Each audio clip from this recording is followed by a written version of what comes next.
Di minggu yang lalu saya tidak bersama dengan kita beribadah, berhubung ada tugas dari majelis daerah di dalam hal penahbisan gedung gereja di Sidikalang, saudara. Tapi saya tetap monitor, sekalipun saya sedang nyetir, saya juga mengikuti live streaming, saudara. Ya, walaupun kadang putus-putus, saudara. Ya, minggu lalu kita sudah mendengarkan dari hamba Tuhan tentang pintu gerbang juga, ya, yang dibawa, ya. Ada 3 hal yang saya dapatin dari 3 lubang ataupun jalur daripada pintu gerbang. Tidak tahu Bapak Ibu Saudara masih ingat atau enggak, ya. Yang pertama apa Bapak Ibu Saudara? Percaya. Yang kedua taat. Yang ketiga takut akan Tuhan. Puji Tuhan, ya. Ya, malam hari ini kita masih belajar tentang pintu gerbang, saudara, ya. Kita tetap terus berdoa. Puji Tuhan, saya melihat banyak pemuda remaja yang hadir, ya. Ya, puji Tuhan. Semoga untuk minggu-minggu ke depannya juga diajak untuk anak-anak kita, ya, pemuda remaja. Karena kita belajar tentang tabernakel ini dari yang paling dasar, ya, perlahan-lahan, ya saudara, ya, tidak buru-buru, saudara. Di dalam pertemuan yang keempat, kita sudah mendengarkan bahwa untuk masuk ke dalam kemah tabernakel, ya, satu-satunya pintu yang tersedia itu dan yang harus dilewati adalah pintu gerbang, saudara. Ini satu-satunya pintu yang tersedia untuk masuk ke dalam kemah suci ataupun tabernakel, saudara. Nah, di dalam Ibrani pasal 8 ayat 5 kita sudah belajar tentang ayat ini, ya. Di sana menuliskan pelayanan mereka, dikatakan di sana dalam Ibrani 8 ayat 5 adalah gambaran dan bayangan dari apa yang ada di sorga, ya. Jadi ini berarti untuk masuk ke dalam kemah sorgawi, ya, hanya ada satu pintu yang tersedia dan itu harus dilewati, yaitu Yesus. Amin. Yohanes 10 ayat yang ke-9, Tuhan Yesus di sana berkata, "Akulah pintu." Ya, hanya ini pintu yang tersedia dan harus dilewati untuk masuk ke dalam kemah surgawi, saudara. Di dalam Wahyu pasal 21 di sana mengatakan ayat yang ke-27, coba kita baca sebagai ayat pengantar kita. Wahyu 21 ayat 27 mengatakan bahwa untuk masuk ke dalam Yerusalem surgawi itu tidak masuk ke dalamnya sesuatu yang najis, saudara. Coba Wahyu 21 ayat yang ke-27. Firman Tuhan, tetapi tidak akan masuk ke dalamnya sesuatu yang najis, atau orang yang melakukan kekejian atau dusta, tetapi hanya mereka yang namanya tertulis di dalam kitab kehidupan Anak Domba itu. Iya, artinya segala sesuatu yang menjijikkan, segala sesuatu yang cemar, yang kotor tidak masuk ke dalam kota Yerusalem surgawi, saudara. Tidak bisa masuk, ya. Coba di dalam terjemahan bahasa Indonesia sehari-harinya coba ditampilkan, ya. Tetapi orang yang melakukan hal-hal yang menjijikkan. Jadi sesuatu yang najis itu adalah hal-hal yang menjijikkan, saudara. Hal yang kotor, yang cemar, saudara. Ya, siapa di sini dari antara kita yang suka dengan yang kotor, saudara? Saya rasa tidak ada. Amin. Tidak ada yang suka dengan yang kotor, saudara. Tetapi ada satu binatang yang suka dengan yang kotor, saudara. Namanya apa, saudara? Ada yang tahu, saudara? Iya, babi, saudara. Pinahan itu bahasa Batak, ya. Ya, babi. Ditarik keluar pun dari kubangan tetap milih kubangan, saudara. Udah dimandikan pun berkali-kali tetap milih kubangan. Tidak masuk ke dalamnya. Orang-orang yang melakukan hal-hal yang menjijikkan atau orang yang berdusta, singkatnya, apapun yang najis sekali-kali tidak akan masuk ke dalamnya.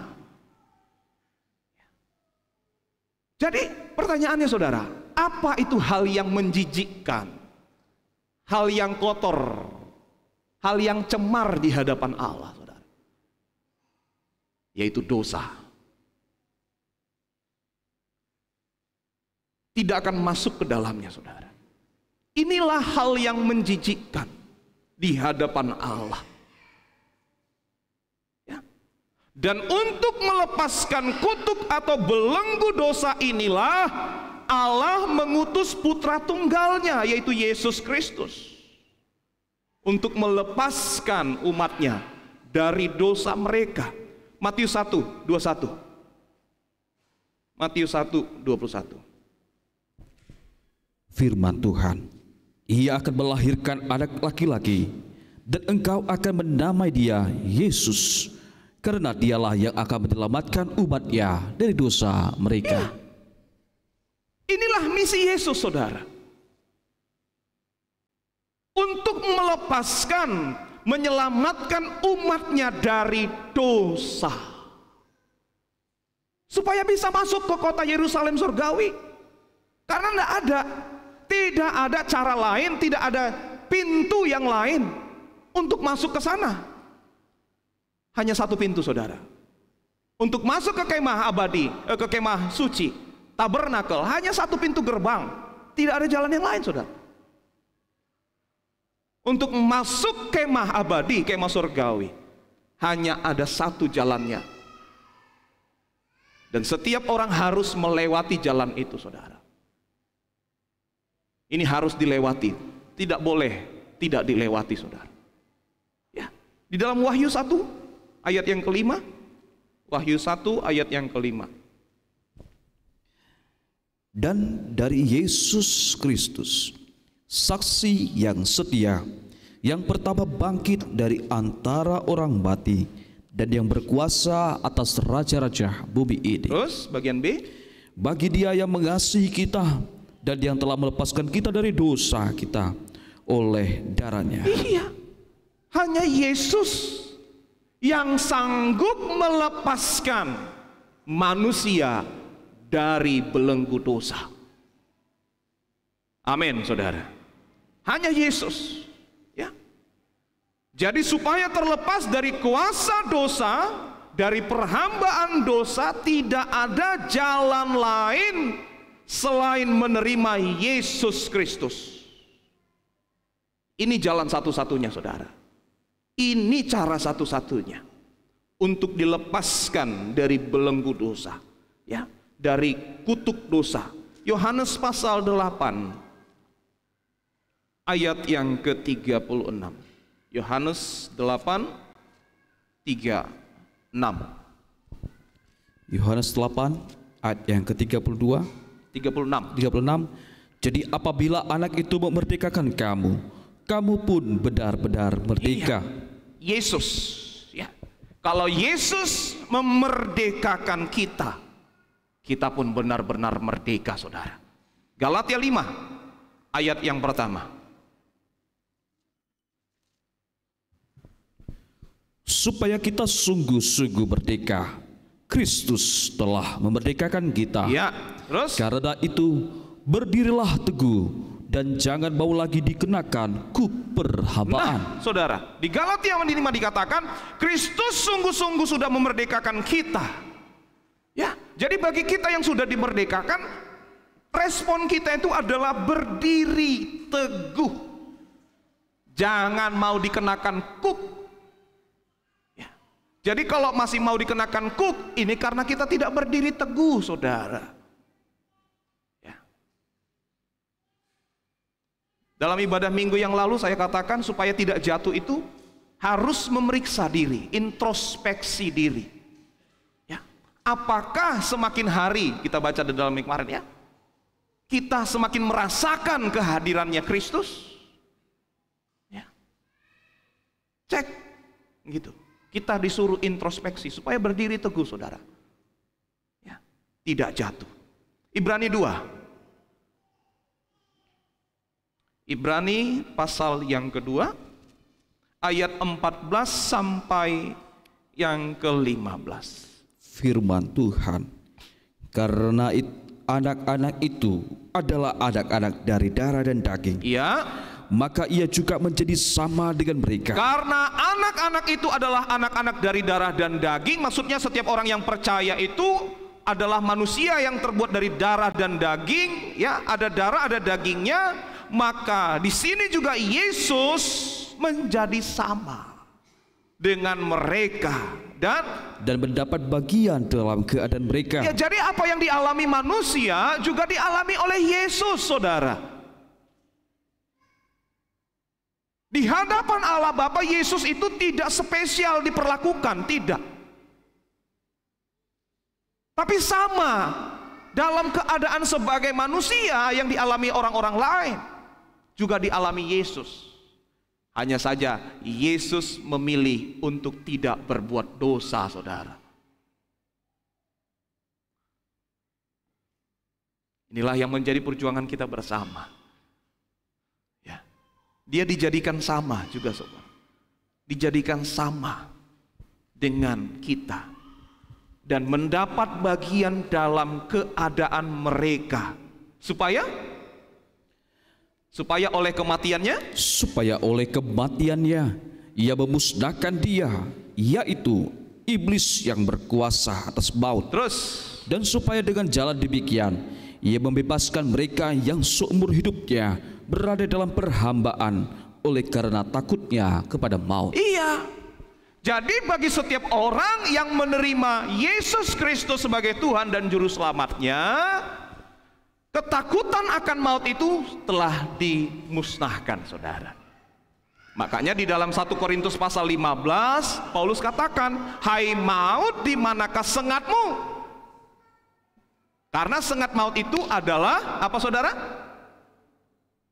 Kematian, dosa. Tapi Yesus telah memusnahkan itu, saudara. Karena bagi orang-orang yang menerima Yesus Kristus sebagai Tuhan dan Juru Selamatnya, ya, dalam pertemuan yang keempat kita sudah pelajarin, ya saudara, ya, masuk dalam hitungan, saudara. Telah didudukkan, sekalipun secara jasmani masih hidup di dalam bumi, dalam dunia, saudara, tetapi secara roh telah didudukkan bersama-sama di dalam kerajaan surga. Ada amin. Amin, Bapak Saudara. Amin. Ya.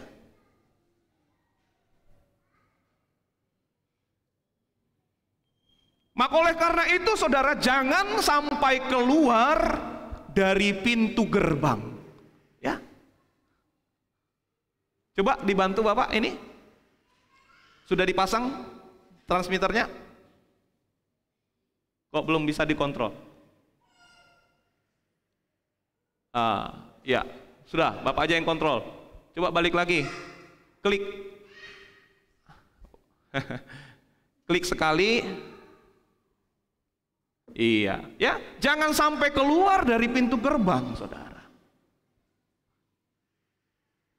Karena besar upah yang menanti kita, saudara. Ya, kalaupun keadaan di dalam setelah masuk dalam pintu gerbang ini, keadaan yang kita alami itu susah, sukar, pahit, ketika masuk, aduh nggak betul, keluar. Jangan sampai keluar, saudara. Besar upah yang menantikan kita. Itu yang dituliskan oleh penulis Ibrani. Ibrani 10:35. Ibrani 10 ayat yang ke-35. Firman Tuhan, sebab itu janganlah kamu melepaskan kepercayaanmu, karena besar upah yang menantinya. Bisa katakan amin. Amin. Ya, jangan keluar dari pintu gerbang, karena besar upah yang menantinya. Kapan itu, saudara? Nanti pada saat penghakiman yang terakhir, saudara. Setiap orang akan berhak menerima apa yang patut baginya, dikatakan firman Tuhan. Haleluya. Haleluya. Ya. Yuk kita ke Yohanes pasal 10. Dalam Yohanes pasal 10, saudara, Yohanes pasal 10 ayat yang pertama, coba dibaca. Firman Tuhan, aku berkata kepadamu, sesungguhnya siapa yang masuk ke dalam kandang domba dengan tidak melalui pintu, tetapi dengan memanjat tembok, ia adalah seorang pencuri dan seorang perampok. Iya, ya.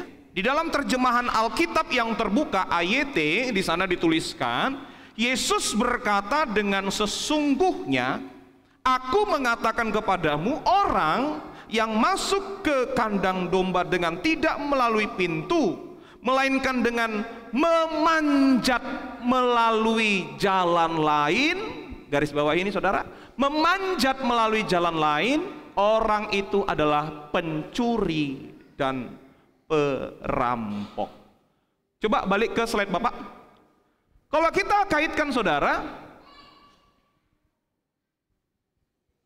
kalau kita kaitkan dalam kemah tabernakel, tidak mungkin ada jalan lain untuk masuk ke dalam kemah tabernakel. Biar Bapak aja yang kontrol, jangan dikontrol dari sana. Ini siapa sih yang salah? Bapak di depan ini yang salah atau di sana yang salah ya?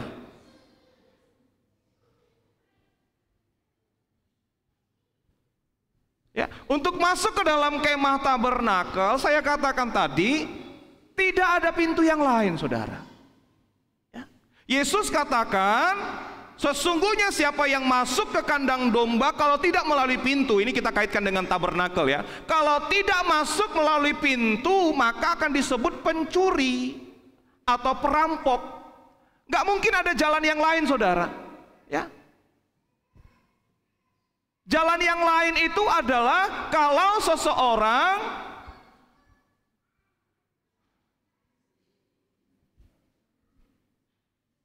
coba dari sana aja deh, Bapak nyerahlah di sini. Coba kontrol aja dari sana. Yuk, daripada naik gula darah Bapak.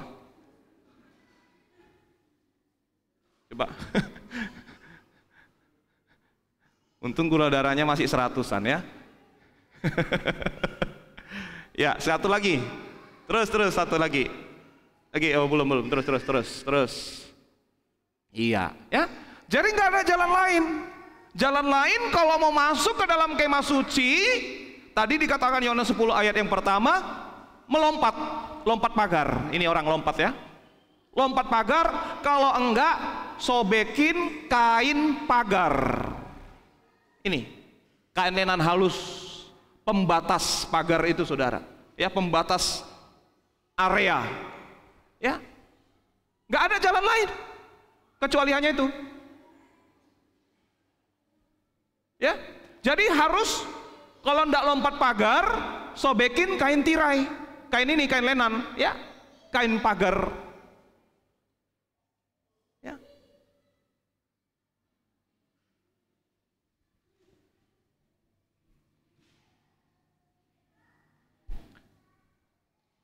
Pintu gerbang ini saudara,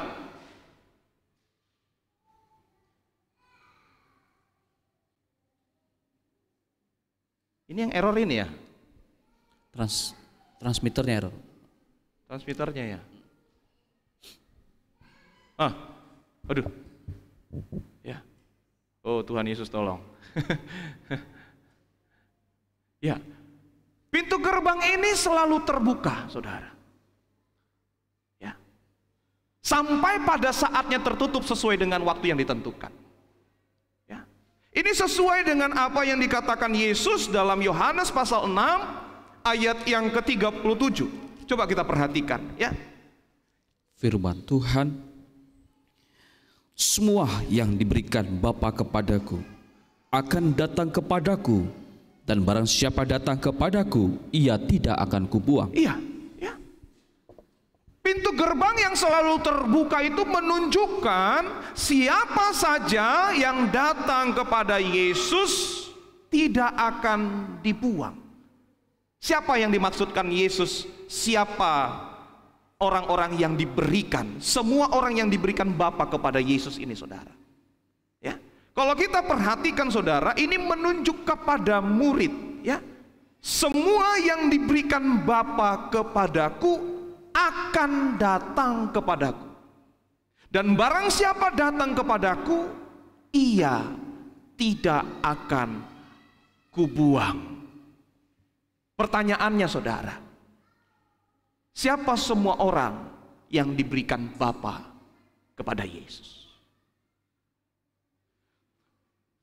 Semua yang diberikan Bapa kepada Yesus, kita bisa temukan kalimat ini Yesus beberapa kali menyebutkannya saudara. Ya. Di dalam Yohanes pasal 6, ya, ayat yang ke-39-nya yang pertama juga, ya, tadi ayat 37, Yohanes 6 ayat yang ke-39 juga, Firman Yesus berkata Tuhan, hal yang sama. dan inilah kehendak Dia yang telah mengutus aku, Ya, yaitu supaya dari semua yang telah diberikannya kepadaku, ya, semua yang telah diberikannya kepadaku, jangan ada yang hilang, terus, tetapi supaya ku bangkitkan pada akhir zaman. iya, supaya jangan ada yang hilang. Ya, coba dalam Yohanes pasal 17, Yohanes pasal yang ke-17 ayat yang kedua. Sama seperti Engkau telah memberikan kepadanya kuasa atas segala yang hidup, demikian pula Ia akan memberikan hidup yang kekal kepada semua yang telah Engkau berikan kepadanya. Iya, lalu ayat yang ke-9, ayat yang ke-6 dulu, ayat yang ke-6 baru ayat yang ke-9. Aku telah menyatakan namamu kepada semua orang yang Engkau berikan kepadaku dari dunia. Terus, mereka itu milikku, dan Engkau telah memberikan mereka kepadaku, dan mereka telah menuruti firman-Mu. ayat yang ke-9, Aku berdoa untuk mereka, bukan untuk dunia aku berdoa, tetapi untuk mereka yang telah Engkau berikan kepadaku, sebab mereka adalah milik-Mu. ayat yang ke-12, Selama aku bersama mereka, aku memelihara mereka dalam namamu, yaitu namamu yang telah Engkau berikan kepadaku. Aku telah menjaga mereka, dan tidak ada seorang pun dari mereka yang binasa, selain daripada dia yang telah ditentukan untuk binasa, supaya genaplah yang tertulis dalam kitab suci. Perhatikan saudara, ada yang menarik di dalam ayat yang ke-12. Tadi Yesus katakan di dalam ayat-ayat yang sebelumnya, Yohanes pasal 6, 37 dengan 39, supaya jangan ada yang binasa.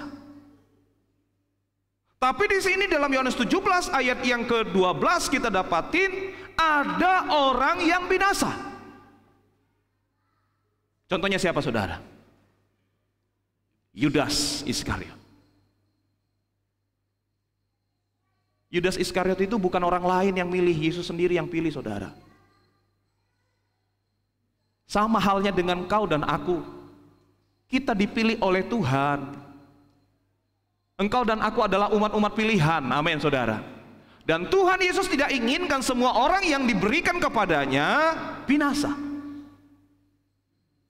Ini kerinduan Yesus saudara.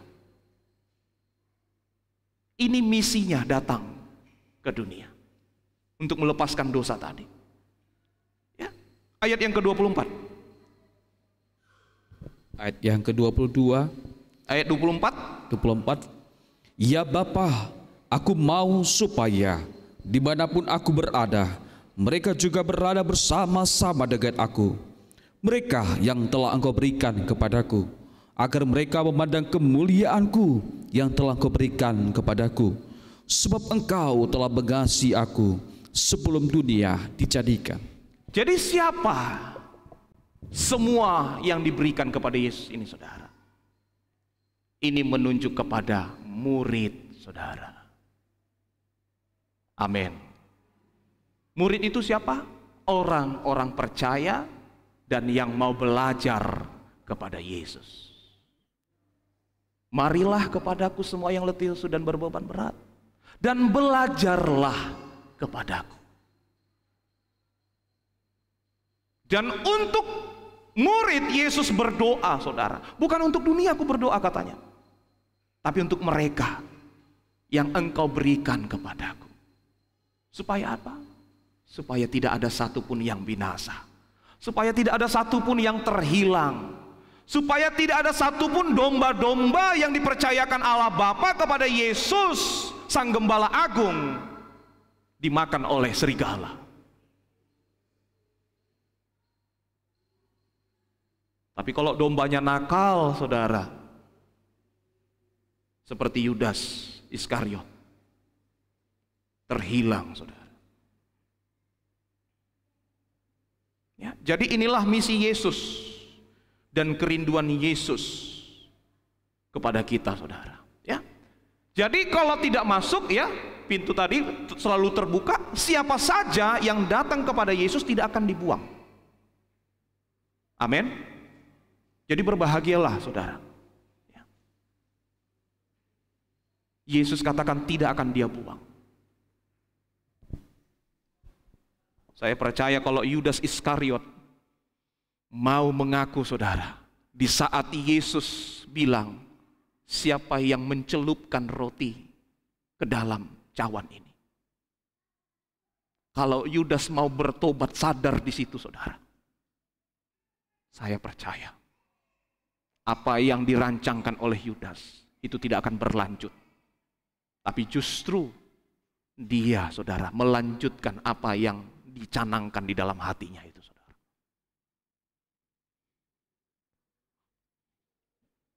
Makanya tidak bisa diperbaiki lagi, saudara.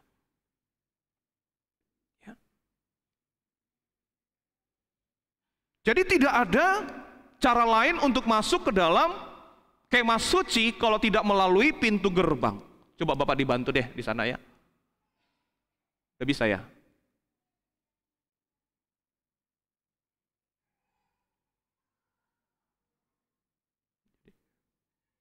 Ya. Ya, kecuali lompat pagar dan juga satu lagi yang di atas, ya, seperti gambar ini. Ya. Atau merobekkan kain pagar, saudara. Ya. Ini berarti apa, saudara? Pintu gerbang sudah disediakan sebagai jalan masuk satu-satunya. Tapi lebih memilih untuk melompat pagar. Lebih memilih untuk merobek kain pagar. Ini artinya apa, saudara? Masuk dengan cara sendiri. Ya. Masuk dengan cara sendiri, saudara. Ya. Kain pagar ini berfungsi sebagai pemisah. Ya. Berfungsi sebagai pemisah area kemah suci dengan area di luarnya, saudara. Ya. Kain pagar yang digantung pada tiang-tiang kayu penaga yang mempunyai alas tembaga. Di dalam pertemuan yang pertama dan kedua kita sudah belajar, kedua dan ketiga, ya, kalau saya tidak salah, ya. Ya. Ini kain lenan ini yang digantung di atas tiang-tiang ini, saudara. Tiang-tiang ini di bawahnya ada alas tembaga. Ya. Ini menunjuk kepada kehidupan yang benar di hadapan Allah. Ini sama seperti gambaran Yesus yang dilihat oleh Yohanes di Pulau Patmos dalam Wahyu 1 ayat yang ke-15, kakinya mengkilap seperti tembaga, di sana dikatakan. Coba Wahyu 1 ayat yang ke-15. Dan kakinya mengkilap bagaikan tembaga membara di dalam perapian. Suaranya bagaikan desau air bah. Iya, ya, kakinya mengkilap bagaikan tembaga membara di dalam perapian. Ya, di sini kaki Yesus itu dilihat oleh Yohanes seperti tembaga, bukan terbuat dari tembaga, saudara. Artinya apa? Ini menunjukkan bahwa Yesus kehidupannya itu tidak terhukum karena dosa. Artinya bukan karena dosanya, tetapi karena dosa dunia, dosa orang lain, saudara. Ya, seperti tembaga, bukan terbuat dari tembaga. Ya, jadi hidup Yesus itu benar di hadapan Bapa. Ini arti daripada tembaga di sini dalam konteks ini, saudara. Ya. Hidup benar, terbebas dari hukuman Allah. Ya, kita sudah baca di dalam kitab Ulangan, saudara. Tembaga itu menunjuk kepada kutuk.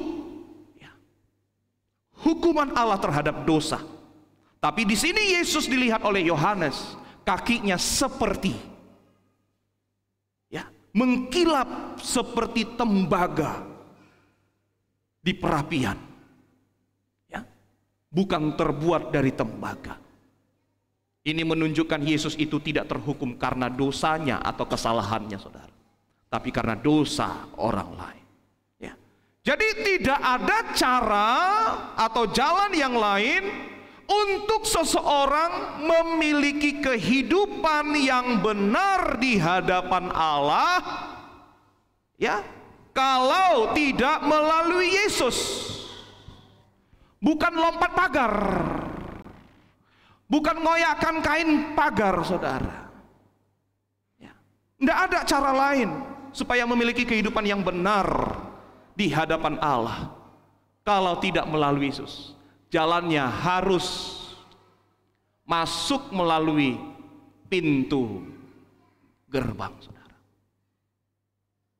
Siapa saja yang datang kepadaku, tidak aku buang.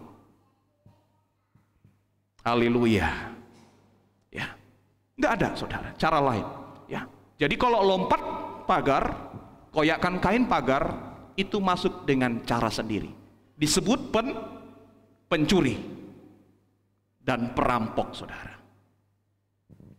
Ya. Jadi pintu gerbang adalah bagian yang paling depan, saudara. Ini. Bagian yang paling depan.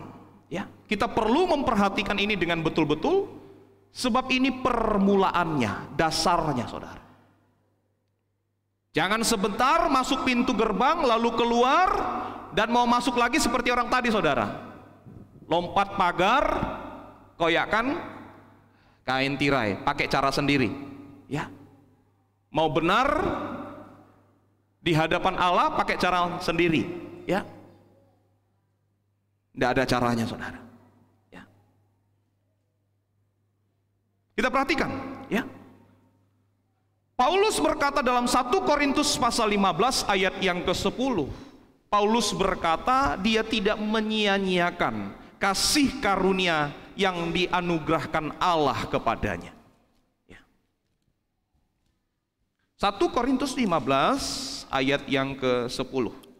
Firman Tuhan, tetapi karena kasih karunia Allah, aku adalah sebagaimana aku ada sekarang. Iya, karena kasih karunia Allah, aku, kata Paulus, adalah sebagaimana aku ada sekarang. Dia ngomong di titik ini, sekarang, ya. Aku sebagaimana aku ada sekarang di titik ini. Terus, dan kasih karunia yang dianugerahkannya kepadaku tidak sia-sia. Terus, sebaliknya, aku telah bekerja lebih keras daripada mereka semua.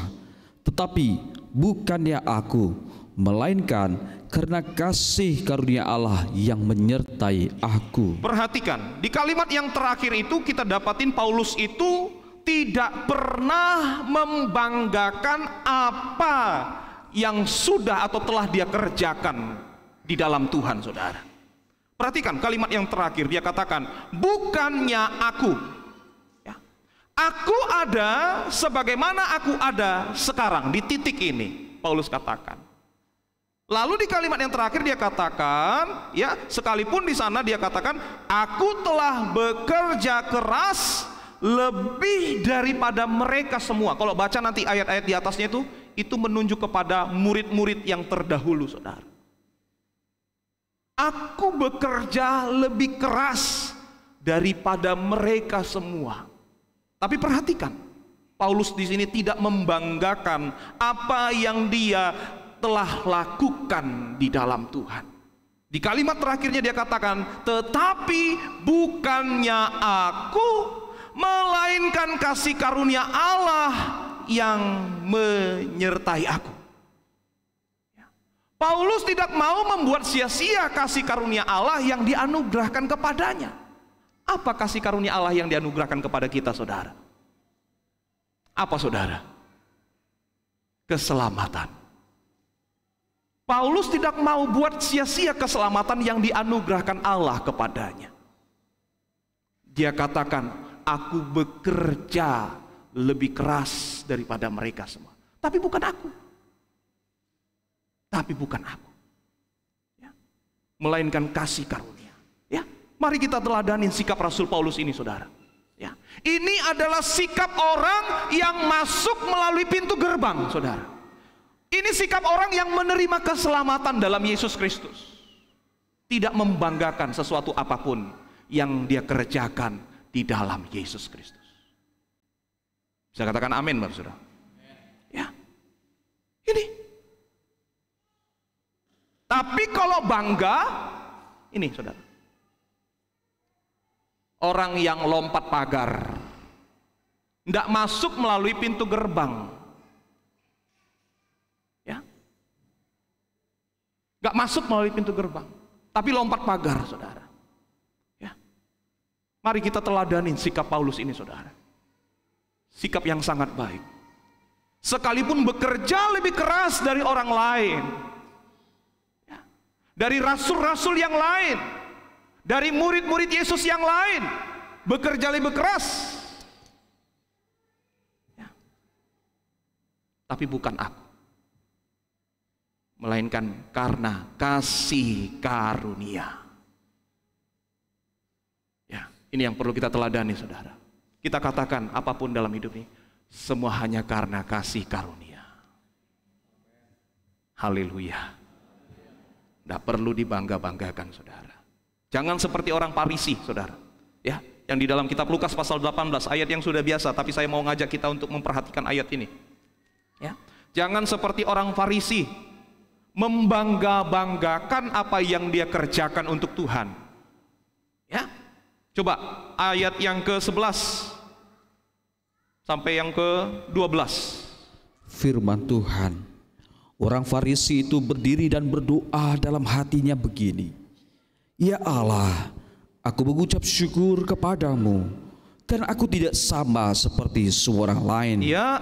Bukan perampok, bukan orang lalim, bukan pezina, dan bukan juga seperti pemungut cukai ini. Terus, aku berpuasa 2 kali seminggu.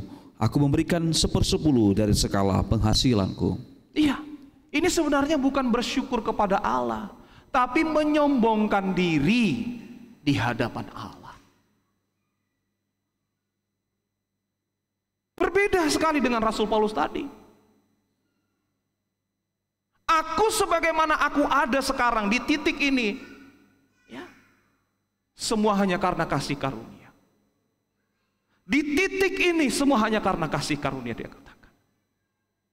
Kalau dia flashback sebelumnya, saudara, dia tidak layak sebenarnya. Aku adalah seorang penganiaya jemaat Tuhan, dia katakan. Tapi aku sebagaimana aku ada di titik ini, semua hanya karena kasih karunia. Sekalipun aku bekerja lebih keras daripada semua orang, semua hanya karena kasih karunia. Saya ngerti, saudara, ya. Setelah saya renungkan firman Tuhan ini, terkadang, saudara, memang ya, kalau di dalam berjemaat kita melihat pelayan-pelayan ataupun penatua ataupun siapa yang kita anggap menjadi teladan di tengah jemaat, kalau tidak menjadi teladan, terkadang kita tersandung. Tapi mari, saudara, kita teladani sikap Rasul Paulus. Ya. Jangan seperti orang Farisi tadi. Mungkin engkau sudah lakukan semuanya, tapi jangan pernah banggakan apa yang kau lakukan untuk Tuhan. Tapi mari kita doakan bersama, saudara. Jangan tersandung oleh karena manusia. Sebab engkau mengikut Tuhan itu bukan karena manusia. Ada amin, saudara. Kita disuruh terus memandang kepada Yesus. Ada amin. Ya, kalau kau pandang gembalamu, saya juga belajar untuk terus supaya menjadi teladan, saudara. Tapi mungkin ya karena faktor manusia, saya tidak katakan saya jauh lebih baik dari saudara, enggak, saudara. Nah. Ya. Mungkin di dalam hal yang lain, saudara pasti mungkin lebih baik dari saya. Mungkin di dalam jadwal doamu, engkau lebih baik, mungkin dalam jadwal puasa tersendiri engkau lebih baik, saudara. Tapi mari kita teladanin sikap Rasul Paulus. Jangan seperti orang Farisi, ya, membanggakan segala sesuatu yang dia kerjakan untuk Tuhan. Tidak dapat upah, saudara. Justru kita direndahkan di hadapan Allah. Tapi kalau kita katakan, aku ada sampai di titik ini hanya karena kasih karunia. Saya katakan amin. Ya. Supaya jangan ada seorang pun yang lemah imannya, saudara. Ya. Bukannya aku. Kalau aku. Nah ini, saudara, akan timbul masalah, saudara. Seharusnya dia, ini aku. Wah, di sini banyak timbul masalah, saudara. Tapi kalau kita katakan bukannya aku, tapi kasih karunia Allah yang bekerja, yang menyertai aku. Ya, ini yang perlu kita dengungkan dalam setiap kehidupan kita, saudara. Ya, coba kembali ke slide Bapak kembali. Ya, pintu gerbang. Saya takut jadinya. Oke. Ya. Pintu gerbang ini, saudara, menghadap ke timur. Ya, pintu gerbang itu menghadap ke timur, saudara. Ya, dari tata letak perkemahan bangsa Israel ini, ya, perkemahan bangsa Israel, timur itu ini, saudara, ya, ini barat, ini selatan, ini utara, ya. Jadi bait Allah atau tabernakel itu menghadap ke timur. Nah, apakah artinya timur, saudara? Ya, ada orang yang menafsirkan bahwa timur itu adalah tempat Allah, tempat keilahian. Kenapa? Karena timur itu adalah tempat di mana matahari terbit. Ya, Allah itu adalah matahari. Ya. Jadi di mana matahari terbit, di sana tempat ilahi. Jadi secara kiasannya disuruh supaya kita itu harus menuju ke arah timur, di mana tempat Allah berada. Ya, ini ada yang menafsirkan begitu, ya. Nah, dasar tafsirannya yang lain selain tempat timur itu adalah tempat matahari terbit, ada juga yang mengatakan dari timur itu muncul agama-agama besar, Hindu, Buddha, Islam, Kristen, itu agama-agama besar muncul dari timur, saudara. Ya. Lalu ada juga yang mengkaitkan orang Majus datang dari timur. Ya. Semua ini tafsirannya keliru, saudara. Tidak berdasarkan Alkitab. Ya. Sekalipun ada dikatakan di dalam Mazmur pasal 84 ayat 12, di sana dikatakan, ya, sebab Tuhan adalah matahari dan perisai. Tapi kalau dikaitkan karena Tuhan matahari dan perisai, karena matahari terbit di timur, maka timur adalah tempatnya Tuhan. Nah, ini keliru, saudara. Ini cocokologi namanya. Ya, dicocok-cocokkan, saudara. Ya. Ya, sekalipun Alkitab juga menuliskan tentang orang-orang Majus datang dari timur, tapi bukan berarti timur itu adalah tempat ilahi, saudara. Justru terbalik, ya. Orang Majus datang dari timur ke Yerusalem. Berarti datang dari timur ke barat, saudara. Bukan dari barat ke timur. Orang Majusnya dari timur menuju Yerusalem ke barat. Itu, saudara. Ya. Jadi tafsirannya kurang lengkap, ya, saudara, ya, keliru, tidak berdasarkan Alkitab. Coba kita perhatikan apakah timur itu. Yang pertama, saudara, ya, kalau mau dicatat silakan dicatat, ya. Saya tidak tahu apakah dari tadi sudah ada yang catat atau belum, ya.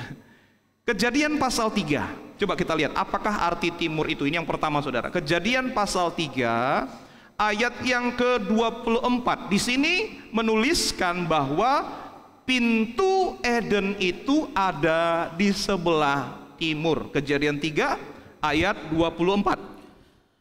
Ia menghalau manusia itu, dan di sebelah timur Taman Eden ditempatkannya beberapa kerub dengan pedang yang berjalan-jalan dan bernyambar-nyambar untuk menjaga jalan ke pohon kehidupan. Coba versi bahasa Indonesia sehari-hari, bis. Ya. Kemudian di sebelah timur taman itu, di depan pintu masuk, ya perhatikan, jadi pintu masuk Taman Eden itu ada di sebelah timur. Kalau Bapak Ibu Saudara ingat tadi, pintu masuk, pintu gerbang itu ada di timur. Pintu masuknya. Ya. Jadi dikatakan di sana, ya, Tuhan Allah menempatkan kerub-kerub dan sebilah pedang berapi yang berputar ke segala arah untuk menjaga jalan ke pohon yang memberi hidup itu. Dengan demikian tak seorang pun dapat masuk dan mendekati pohon itu. Pada saat Adam dan Hawa berdosa, diusir dari Taman Eden dan keluarnya dari pintu di sebelah timur. Artinya apa saudara? Kalau untuk mau masuk kembali ke dalam Taman Eden, harus masuk melalui pintu di sebelah timur. Masuk dari pintu sebelah timur, jalannya kemana saudara? Ke barat. Bisa ngikut nggak ya saudara ya? Amin. Karena pintu masuknya ada di sebelah timur tadi. Jadi kalau sudah masuk melalui pintu sebelah timur, jalannya kemana saudara? Ya ke barat, ke depan saudara. Ya.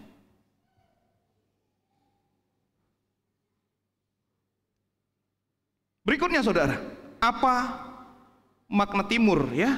Kita perhatikan di dalam Kejadian pasal yang ke-11.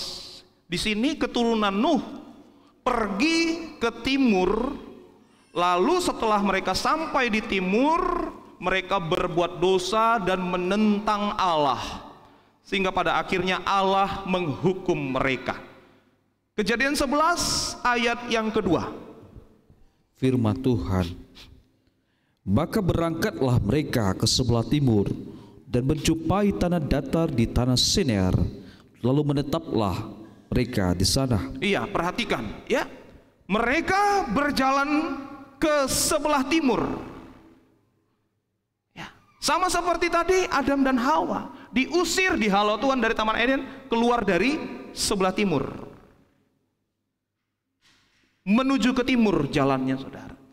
Keturunan Nuh juga di sini ya, mereka berangkat ke sebelah timur, lalu menjumpai sebuah tanah datar di sana, di tanah Sinear. Lalu di sana mereka menetap. Ya, apa dosa yang mereka perbuat saudara? Kenapa mereka menantang Allah? Ya. Kalau kita baca di dalam pasal 11 ini saudara, mereka mencoba membangun sebuah menara supaya mereka tidak berpencar, tidak diserakkan. Kalau datang air bah, mereka tidak tenggelam, saudara. Supaya tidak berserak. Tujuan Tuhan supaya mereka berserak, memenuhi bumi, saudara. Ini enggak berkumpul di satu tempat, di timur.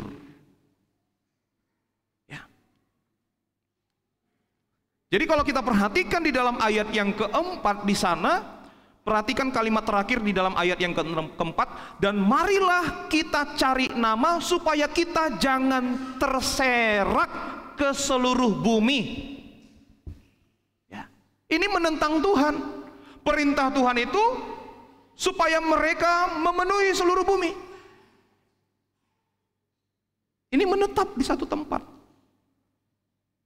Coba kita bandingkan di dalam ayat 8. Justru tadi rencana mereka itu supaya jangan terserak ke seluruh bumi, tetapi karena rencana ini tidak dikehendaki oleh Allah, justru apa yang mereka rencanakan itu, itulah pula sebaliknya yang terjadi. Tuhan serakkan ke seluruh bumi, dalam ayat yang ke-8. Ya. Itu yang kedua, timur, saudara. Berikutnya timur yang ketiga. Coba, Kejadian pasal 13. Kejadian pasal 13 ayat yang ke-9 sampai 11. Firman Tuhan, Ya. bukankah seluruh negeri ini terbuka untuk engkau? Baiklah, pisahkan dirimu daripadaku. Ya. Jika engkau ke kiri, maka aku ke kanan. Jika engkau ke kanan, maka aku ke kiri. Terus, Lalu Lot melayangkan pandangannya, dan dilihatnya lah bahwa seluruh lembah Yordan banyak airnya, seperti taman Tuhan, iya. Terus, seperti tanah Mesir sampai ke Zoar. Hal itu terjadi sebelum Tuhan memusnahkan Sodom dan Gomora. terus, Sebab itu Lot memilih baginya seluruh lembah Yordan itu. Lalu ia berangkat ke sebelah timur, dan mereka berpisah. Lot kemana berangkat? Ke sebelah timur. Pada saat dia melayangkan matanya, yang dia lihat di sebelah timur itu, ayat yang ke-10 coba tadi. Timur tampaknya indah, saudara. Ya, seperti taman Tuhan. Nah ini, saudara. Ya, seperti. Kalau yang seperti ini, saudara, bukan berarti seperti itu benar-benar, hanya seperti. Ketika Lot melayangkan matanya, dia lihat ke sebelah timur, lembah Yordan seperti taman Tuhan.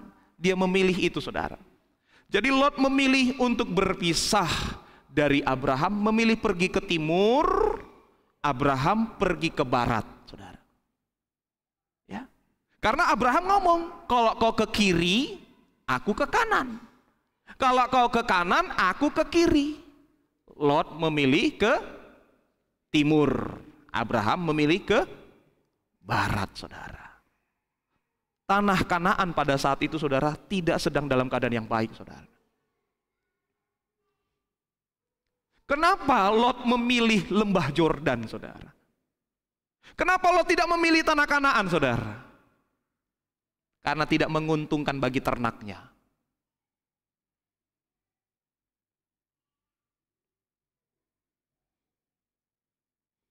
Tapi apa yang terjadi, saudara, pada akhirnya? Yang dia nampak seperti taman Tuhan, akhirnya ditunggang balikkan Tuhan.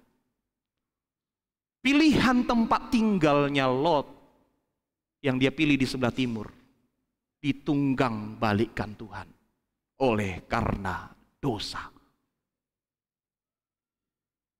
Abraham memilih tempat yang sekalipun tidak menguntungkan baginya pada saat itu. Ya. Tempat yang dia pilih dalam keadaan kering, tapi Abraham terus berjalan. Dia memindahkan kemahnya dari satu tempat ke tempat yang lain. Dia berhenti, lalu berjalan lagi, berhenti, berjalan lagi, saudara. Dia berjalan terus ke arah barat, saudara. Pada akhirnya apa? Kita dapatin berkat yang Tuhan berikan ke Abraham itu dapat dirasakan oleh seluruh umat manusia. Ada amin, saudara. Ya. Cukup di sini dulu, saudara. Kita lanjutkan minggu depan apa timur berikutnya, saudara. Ada apa di timur, saudara? Ya. Haleluya. Terpujilah Tuhan. Mari kita siapkan lagu kita. Katakan